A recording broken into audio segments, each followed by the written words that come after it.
Rev it up and welcome to Cars Yeah, show number 1859. Buckle up because today we're going on the great race. This is Cars Yeah, where you'll enjoy interviews with inspiring automotive enthusiasts. Mark Green is here to provide you with a fuel injection of automotive inspiration.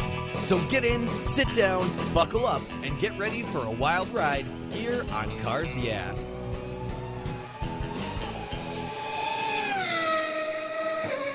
Hello, inspiring automotive enthusiasts, and welcome to Cars Yeah. Today I'm in Noonan, Georgia, not far from where they filmed The Walking Dead, I hear. But no, I'm not interviewing any Walking Dead or zombies. I'm here with two very special young ladies, Olivia and Genna Gentry. Olivia, Genna, welcome to Cars Yeah. Do you have it in gear? And are you girls ready to release the clutch? Oh, yeah, we're ready to go. All right.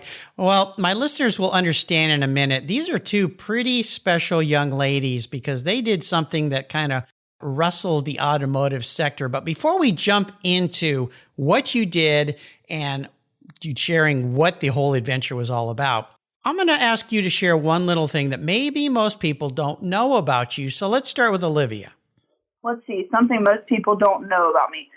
One thing is dirt late models apart from the Great Race. So we run 602 dirt late models, and my dad races limited late models. So Racing is kind of a part of the whole family circle. 602 dirt late models. Can you explain to our listeners a little bit more descriptive of what that is? It's just a class of dirt late models. Here, late model racing is really popular. That the 602 is just the type of motor. They also run like 525s, which would be your standard, motor that comes in like a Corvette or something like that. So it's just your standard, 602 dirt late model. Very cool. And Genna, how about you? What's one little thing that maybe most people may not know about you?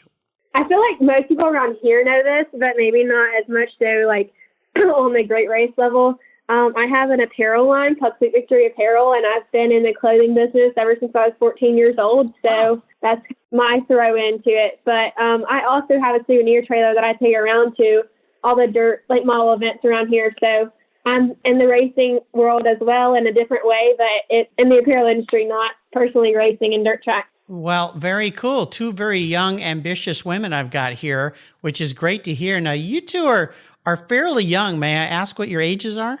Yes, so this is Olivia. I am 20. I'm about to be 20 July 23rd, so it's coming up soon. Yeah. Genna? I am 18 in April.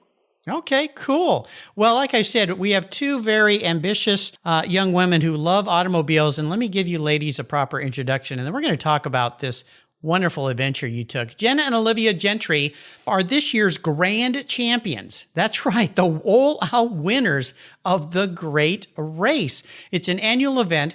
It's been running since 1983, where participants enjoy driving old cars over multiple days on public roads over a set course with a time allotment. This year's event started in San Antonio, Texas, and ended in Greenville, South Carolina.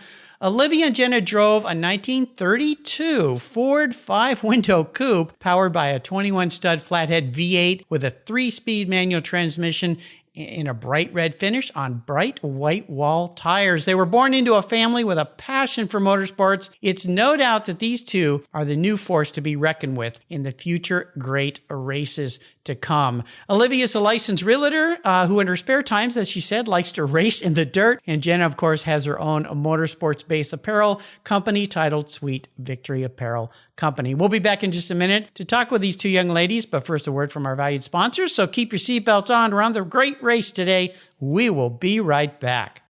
Summer is here, and that means long, hot days. Oh boy. Covercraft's UVS custom sunscreens are quality made and are incredibly fast and easy to use. Your UVS sunscreen is custom tailored for your vehicle, and their accordion design ensures easy storage. Not only do they protect your dash and interior for maximum protection while parking in the sun, sunscreens keep your vehicle's interior significantly cooler. They are durable, they're dependable for years of use. I have one for all my vehicles. Every time I park my car, my Covercraft sunscreen goes up in the window. You can choose from a variety of colors, including the original, Premier Series, and Carhartt designs. Your sunscreen is manufactured with the quality and attention to detail that's been the standard for covercraft since 1965. And they make a really great gift as well. Get your summer deal today. Use the code YEAH21, YEAH21 at covercraft.com and you'll get 10% off your covercraft order. That's right, 10% off. Use the code YEAH21 at checkout. Covercraft, protecting the things that move you. When it was time to renew my collector car policy, my carrier raised my rates by a lot. But why? My usage was the same, my car's value was the same, and I had never made a claim. I didn't even have a ticket. The only change was their rate, and they had no reason why. What's with that? I researched my options, I spoke to others, and with American Collectors Insurance is where I now have my policy. What a difference. A live person actually answers the phone. She spent time learning about me and my Porsche Turbo, the one I call my Orange Crush, and provided a reasonable quote. American Collectors Insurance now protects my special ride. I'm saving hundreds of dollars and I can sleep at night knowing my baby is properly insured. Why wait until your next premium is due? Give them a call today for your personal agreed value quote. Call 866-AC1-YEAH. That's 866-224-9324. Tell them you're a friend of mine, Mark Green at Cars Yeah. American Collectors Insurance, classic car insurance designed by collectors for collectors, automotive enthusiasts just like you and me. That's American Collectors Insurance. All right, Olivia, Genna, we are back. So I want to dive a little deeper into the corner here. And I want to talk about the Great Race because my regular listeners will remember I had the director of the Great Race, Jeff Stumb. I always, his name is a tough one with that S-T-U-M-B. He was on my show not too long ago and we talked about the Great Race, what it means, what it's all about. But now I've got some grand champions. I mean, you guys kind of shook things up. So I want to go back to the beginning. And so that our listeners know who's talking when, I'll address each of you at the beginning so that everybody knows, okay, which one is it? Who's talking now? But why did you decide to do this and do it together? So I'm going to start with you, Olivia. Why did you want to do the Great Race? So this is something that our family has done for many, many years. Our mom used to compete with our grandfather, also in a 32 Ford, and they competed together up until 2011 when he passed away of pancreatic cancer. Oh, I'm sorry.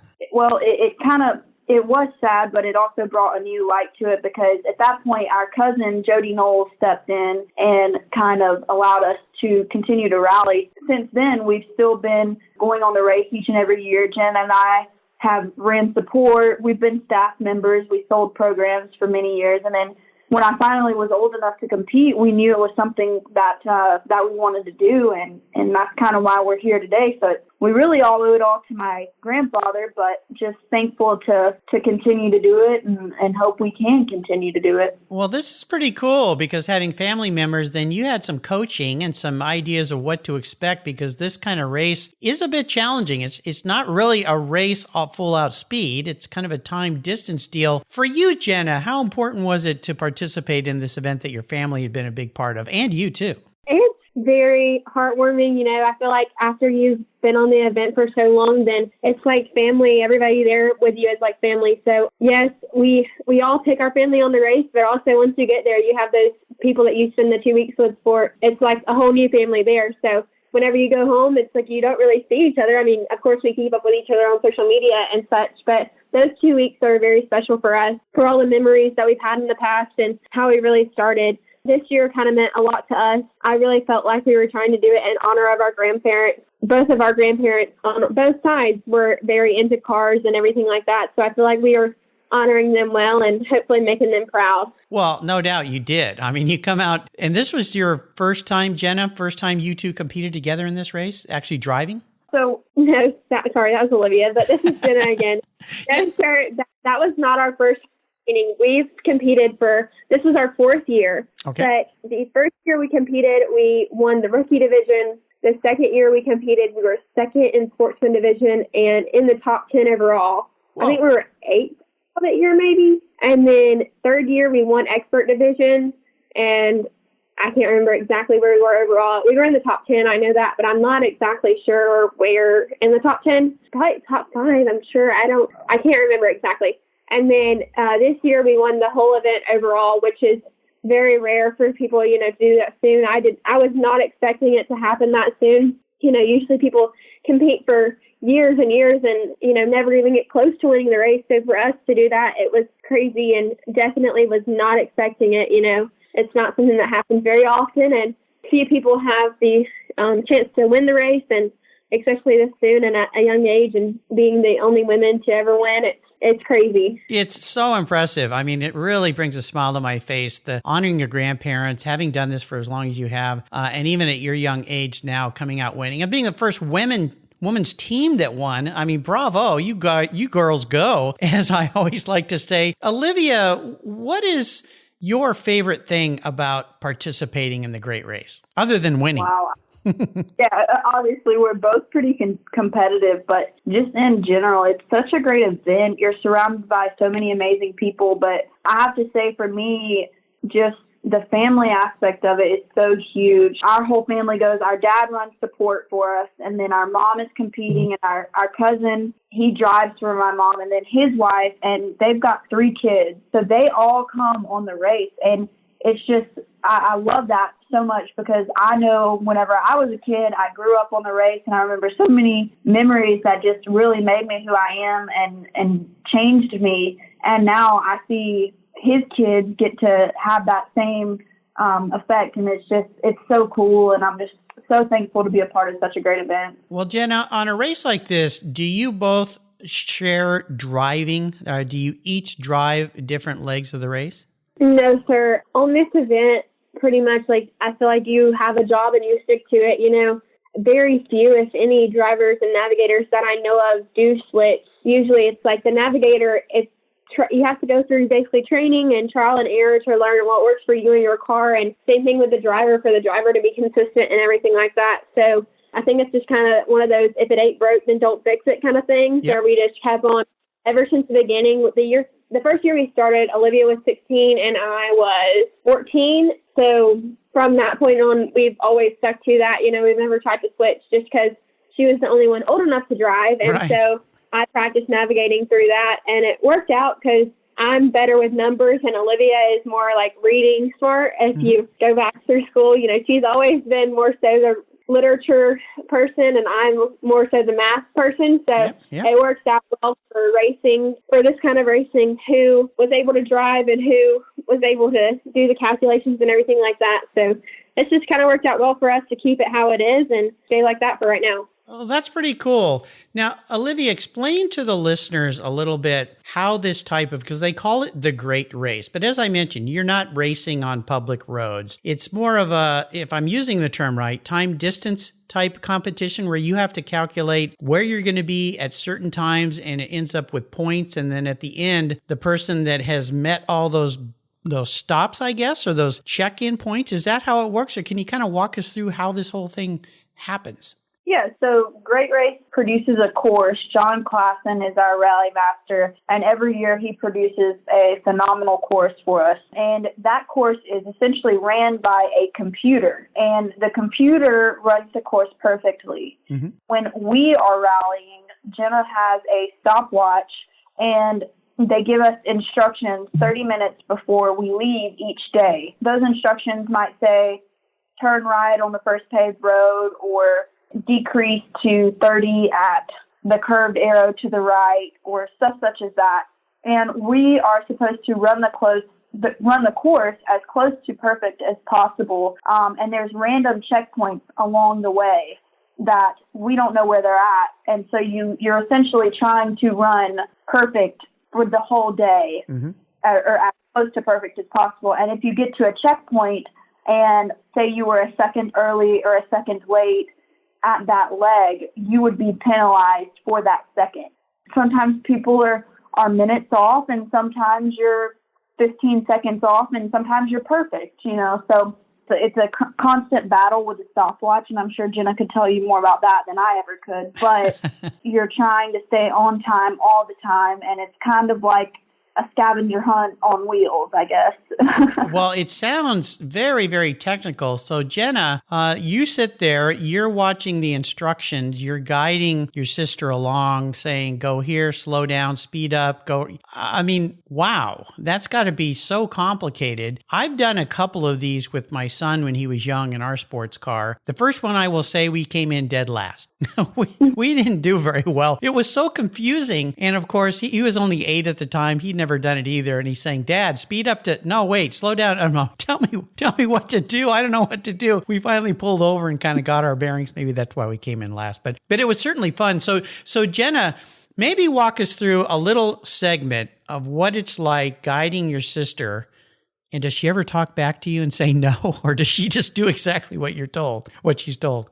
She doesn't usually talk back. I mean, we both know that we've got to do what we've got to do to win, and I'm very competitive, as so is she. And so if I tell her something, then, it's for the both of us. It's not, I want to win just as bad as anybody does, and I'm very competitive. I take the score seriously, and also if I tell her to speed up or slow down, then it's for the best of our team. So we don't ever really have any arguments over that, because we both know that we're trying our hardest to get to the first position. So when you finish this race, if I understand the way this works, you want to have the lowest number as possible. Is that right? Yes, sir. Yeah. And where did you end up? Well, we won overall. We had 49 seconds.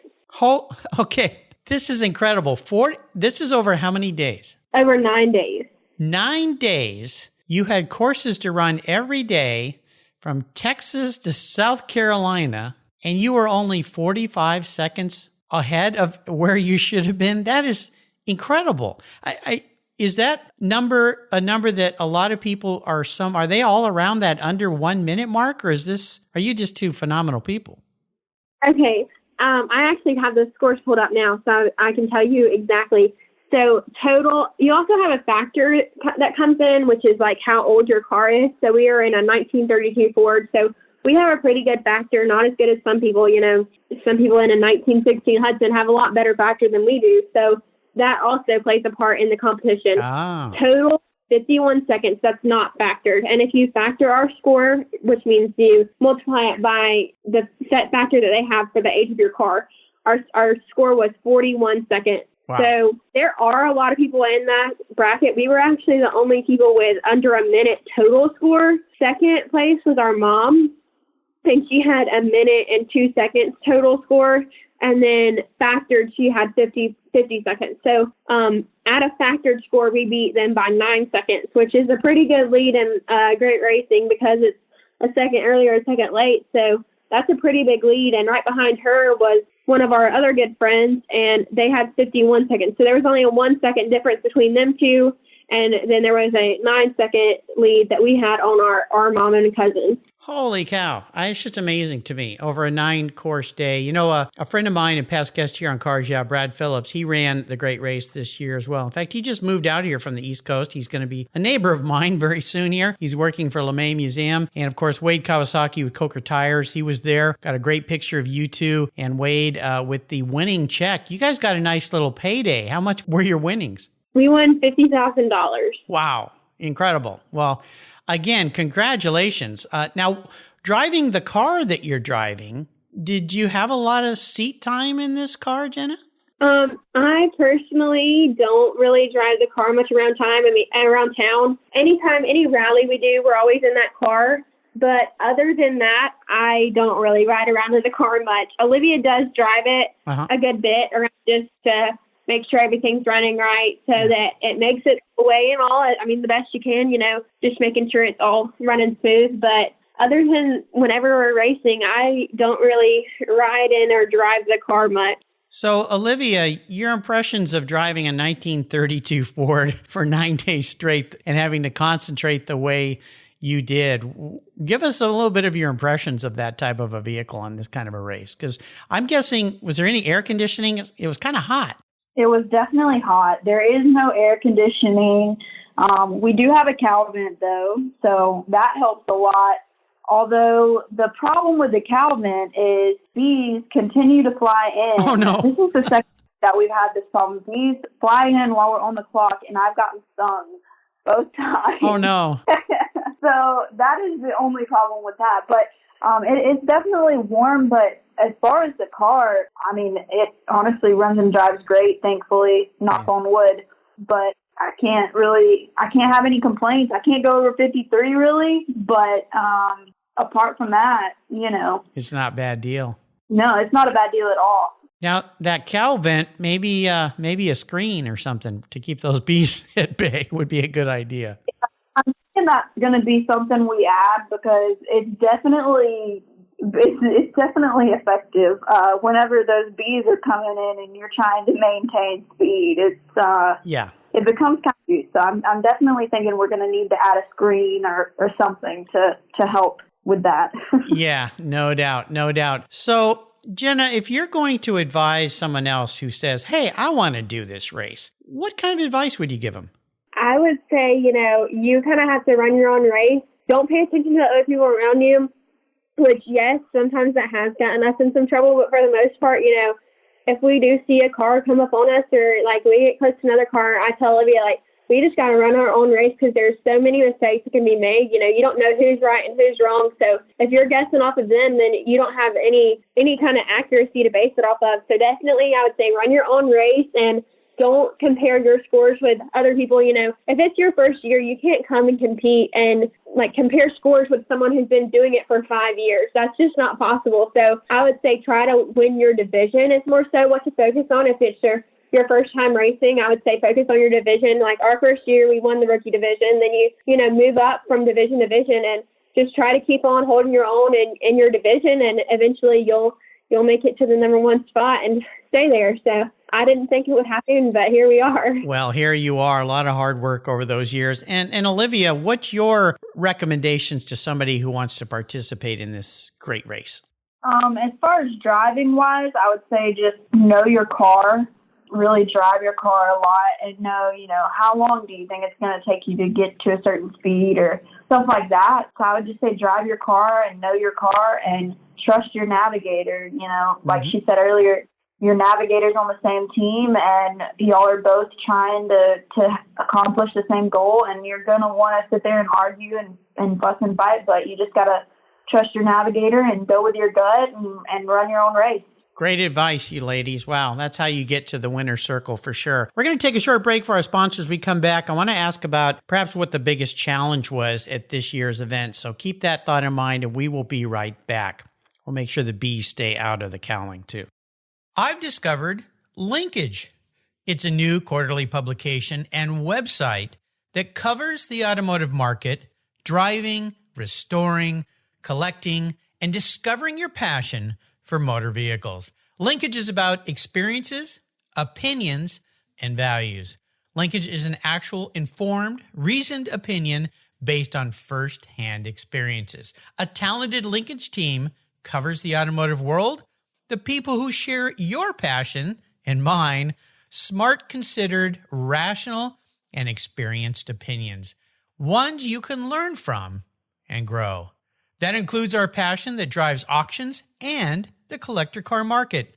So come with me and join us on this journey. And be sure to use the code CARSYEAH when you subscribe, and they'll give you $10 off. Boom! Linkage, geared for the automotive life. Subscribe today at linkagemag.com. What began as a charitable car show has grown into the world's greatest collector car auctions, raising over $133 million for charitable organizations to date. For nearly 50 years, automotive enthusiasts from all over the world have enjoyed the Barrett-Jackson collector car auctions, and I'm a huge fan. Regarded as the barometer of the collector car industry, their auctions are world-class lifestyle events where thousands of the world's most sought-after, unique, and valuable automobiles cross the block in front of a global audience, in person, on TV, or streamed online. Barrett-Jackson produces the world's greatest collector car auctions in Scottsdale, Arizona, Palm Beach, Florida, Las Vegas, Nevada, and new for 2021, Houston, Texas. The excitement of Barrett-Jackson auctions is contagious, and a unique experience is not to be missed. And be sure to visit barrettjackson.com today. Barrett-Jackson, the world's greatest collector car auctions. So let's talk about a challenge. No doubt an event like this is fraught with so many challenges because there's so many moving parts to this thing. But I'm going to start with you, Olivia. What was the biggest challenge in this year's event for you personally? Well, like you just said, the whole thing is a challenge, honestly. Just trying to get from point A to point B and stay on course and stay on time is a big challenge. But one challenge that a lot of people don't think about is public traffic. So, we're rallying on, public roads and obeying normal traffic laws. So one thing that people don't realize could come into account is tractors. Yeah. So a lot of we rally in rural areas because of the fact that there is less traffic, and so it makes great rally roads. But tractors, whenever they pull out on the road, and you're supposed to be, say if you're supposed to be running 40, and there's a tractor pulling out in front of you, and they're definitely not running 40. Right. That can be a challenge, more so for Genna than me, but I know that's one thing that certainly happened to us, and it happens to everyone, but it's definitely an added challenge that people do not consider when thinking about the race. Oh, can't even imagine the mathematics have to start to play in Jenna's head. And for you, Genna, what's the biggest challenge, or what was the biggest challenge for you? Bees aside. I'd say, just trying to do all the calculations, but still looking. You can't have your head down just doing calculations because you'll miss a sign or a road that you're supposed to go on then, and you'll be even more screwed up than you even were in the first place. So I'd say, having a good mix of, getting all your calculations so that you are perfectly on time or as much as possible, and still having your head up looking for the next road or the next sign that you're going to turn on. So it's definitely not easy, but you just got to have a good mix and work together. And like we said earlier, you're on the same team, so it's not, oh, well, this is right, this is wrong. It's just trying to help each other out as much as possible, even though that can be hard. If we messed up something in the first leg, then you got to forget about it and move on to the next one, because if you keep on arguing over that, you're just going to miss something else up in the later on in the day. So you kind of just got to forgive and forget about that stuff and move on to the next thing so you can do better on the next leg, Yeah, it's great advice. And of course, Olivia, being a racer, the words that your sister said there, head up, head up. I know when I went to racing school, I kept hearing that in my ear with the instructor, head up, look ahead, way ahead. And so I can't imagine having to have your head up, looking down the road, looking at the list. Sounds like a lot of work. Now, do you guys have plans of going back next year? Is that something you would like to do again, Olivia? Yes, sir. We're planning to go back next year. I can't remember the exact route that is planned, but they have announced the start and finish city. So super excited for that, and just hoping we can go in there and maintain our own again. And Genna, I assume you're going to be next to your sister next year? Yes, sir. I'll be there. All right. Haven't missed one or twice, so we'll be there. Oh, so cool. Now, do you think that you guys will be driving the same vehicle next year? You'll be back in the Ford? Yes, sir, we will be. Yeah, very cool. I love it. So here's what I want you to share with me, a special vehicle story. We're going to exclude the Ford out of this because that's your baby. That's what you won the race in. And I'm going to start with you, Olivia. Is there a special vehicle in your past? Now, this could be a car that is your car you drive, or maybe it's a family car, or maybe it's the race car, some kind of vehicle that has a special place in your heart. So I am going to use another 32 Ford, but it's not the one that Genna and I drive. So the 32 Ford that my mom has now is the 32 Ford that my grandfather owned. And as a child, I can remember Genna and I would go for a ride with him when we were at his house in that car. Wow. And we would always get to a little hill, and he would tell us, he'd say, hey, you got to duck because there's a cop. And at the time, I didn't even understand because I couldn't see out of the vehicle.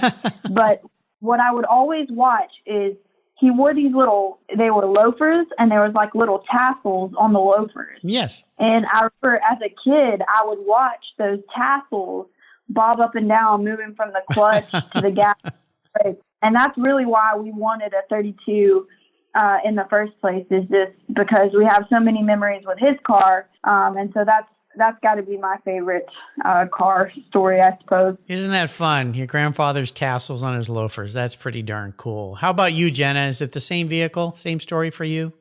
I'd say that probably. And then also we have a 1964 Dart that we restored that we first started out rallying in. Our grandfather on our other side had a Dodge dealership, a new car Dodge dealership. So that's what he did. So that's why that car was special to us. The first car we started rallying in, and we actually, whenever we got our 1932, or we built a 1932 to race in, it's for the factor, you know, of an older car. And so the older your car is, then the better you can do in the race as well. That's a big part of it. So I would say probably the Dart is another special car to us. You know, he sold it new, and actually my family bought it back and we restored it. And so that was our first car. But we're always into something with cars. I ride dirt bikes a lot around the house, so that's kind of my way of, you know, releasing some stress there. Yeah. But we're always in kind of car racing or bike or something. What a fun family you two got to grow up in. Wow, that's pretty darn cool. Well, I'm going to get into your heads a little bit here, okay? Kind of a unique question that I ask all my guests. And I'm going to start with you, Olivia. If you were manifest as a car, now this isn't what you want to be. This is your personality into a vehicle. What kind of vehicle would you be and why? Ooh, this is a hard one. Yep. I definitely am like an old soul, but also I love like weird, quirky cars. Uh-huh. So I'm gonna say probably like a Cranbrook, maybe. A Cranbrook? Oh my God, you're the first Cranbrook on the show. Like a I'm sorry. Maybe that's a bad answer. Well, you know, it's your answer, so that means it's a good answer, but I've never heard that one before. So here's the other part of this question. Why? Why that one? I don't know. Actually, can I just change that? Of course you can. You can do whatever you want. Yeah, that was I didn't see this question on the fourth card. Oh, God, I've lost card. Okay, I don't know, Jenna. What am I? Yeah, you know, here, I just got a good idea here. But I'm quite an Cranbrook. Here's my idea. Now I said Cranbrook. It's a Cranbrook, of course, Plymouth Cranbrook. And if you look that up, you'll see out there, it's a very interesting car from the 50s, it looks like, early 50s kind of thing. But I'm going to spin this around a little bit because you guys being sisters, you live right across the hall from each other. So I'm going to ask each of you to describe your sister as a vehicle. Okay, because there's no rules to this game, so you can have as much fun as you want. So I'm going to start with you again, Olivia. What kind of car is Genna and why?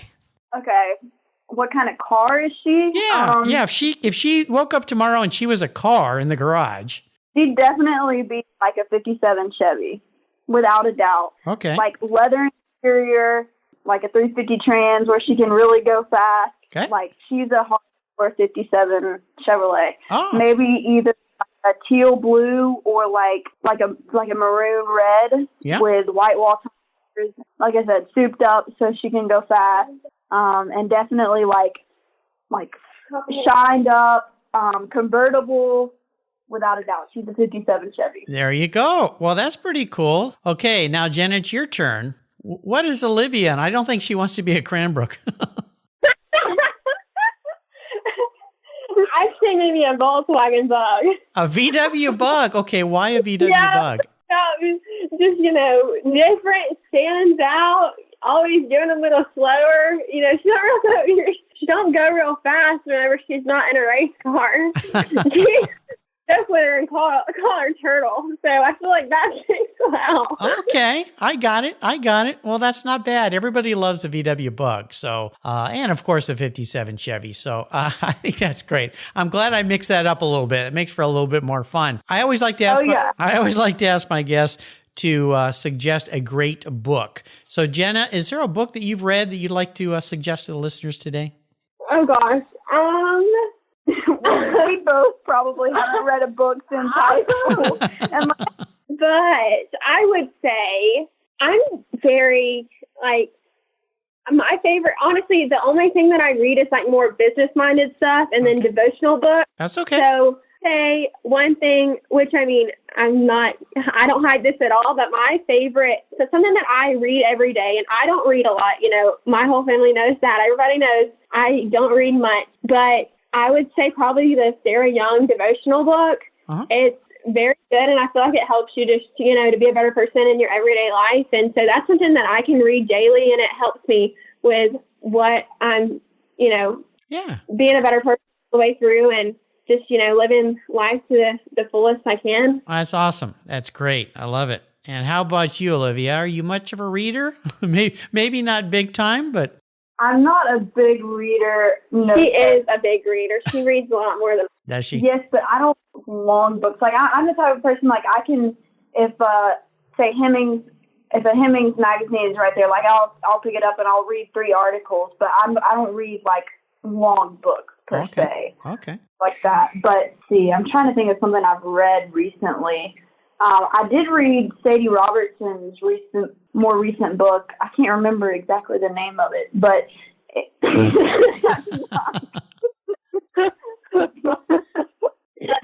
I'm sorry. I know she's I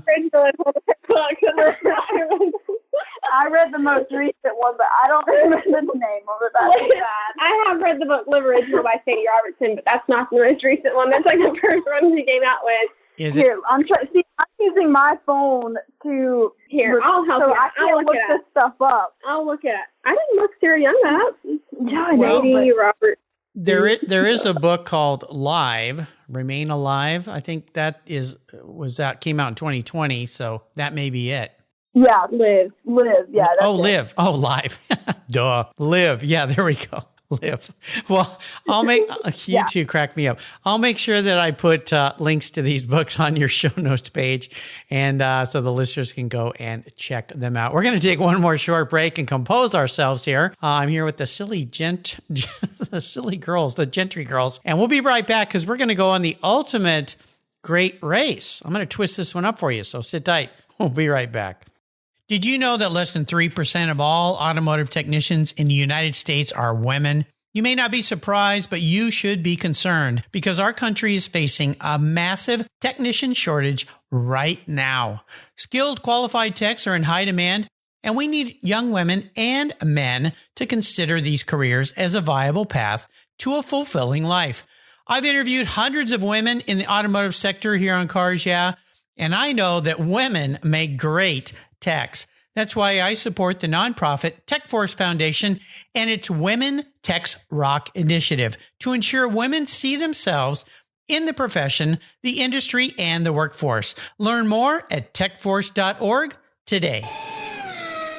All right, so ladies, now that we've got our composure back, maybe, I'm going to spin this question a little bit differently for you. I typically ask my guests if they want to go on the ultimate drive, what would they be driving, who would they be with? This one's going to be a little bit different, and I'm going to make you or force you to pick something different. Next year on the Great Race, your 32 Ford's going to be locked in a garage and you can't get into it. You have to pick a different vehicle to take on the Great Race. If you could pick any vehicle in the world, I can provide you with any vehicle in the world, what would it be and why? So I'm going to start with Genna, our navigator. What type of vehicle would you like to be riding in the right seat or the left if it's a right-hand drive? Maybe it's a British car. Any car in the world. I'd say a 1964 Dodge Dart. And that is if you forget about the factor of the cars that we have in the race. Yeah. Honestly, I miss it so much. Like, whenever we're rallying, I'm like, dang, I miss it. We actually had room. In our 32 now, we're very close together. Yep. We'll have a lot of room after we get off the clock. We're still crammed together like that.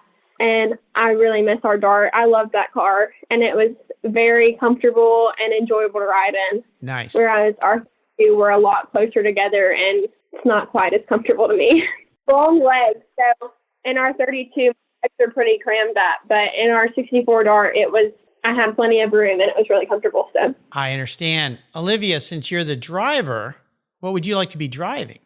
I'm thinking about this one. Let's see.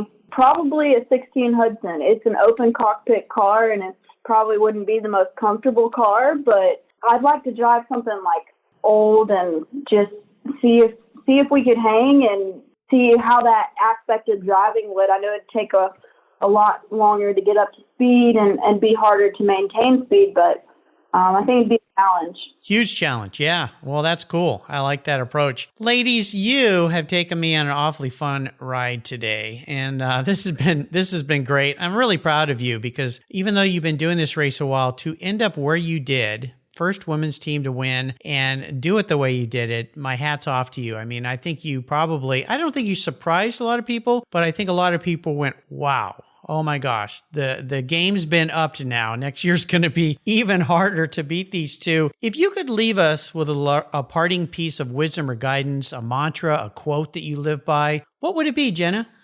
I would say, live every day to the fullest, do the best you can do. Try not to worry about or pay attention much to other people. If you're doing good, people aren't going to like it no matter what you're doing in business, in life, and competition or anything, If you're doing good, then some people are not going to like it. And so I feel like you just got to keep on trucking and, be yourself. Don't try to be fake to please anybody. I would say just, be you and live the best life you can because you only have one to live. So nicely said. How about you, Olivia? Mine's actually kind of a song. It's called The Coast is Clear by Drake White. Okay. Essentially, that song just talks about really live your life. Some people just exist, but if you go out there and really live, you'll put a whole new meaning to life and just try to do the best you can every day and work hard and let God lead you where he wants you to go. And usually you'll turn out all right. So that's probably what I'd have to say. Amen. Very nicely said. Listeners out there, here are two young women that are living life way beyond their ages. And what a great inspiration they are to go out and have some fun, do some things, live your own life. Just get out there and do it. So I'm going to put the Great Race website on your show notes page. I'm also going to put a link to Sweet Victory Apparel Company for Genna's business. You can go and check out the line of clothing she has. It's all very cool. Olivia, you're a real estate agent, correct? Yes, I am licensed in the state of Georgia and Alabama. Very cool. And what's the name of the company you're with? Keller Williams.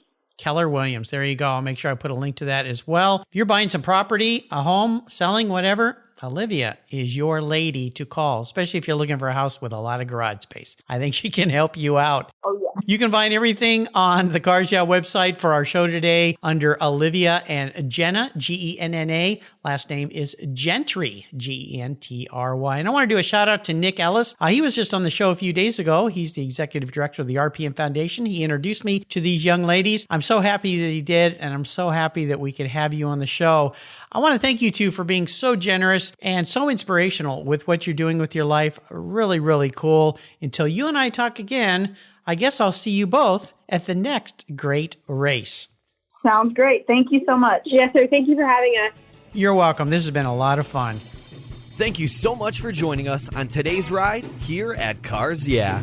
Drive on over to carsyeah.com to find show notes and inspiring automotive fun.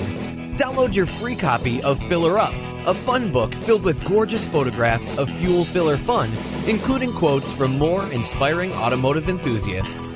Download your copy today, and we'll see you next time on Cars Yeah.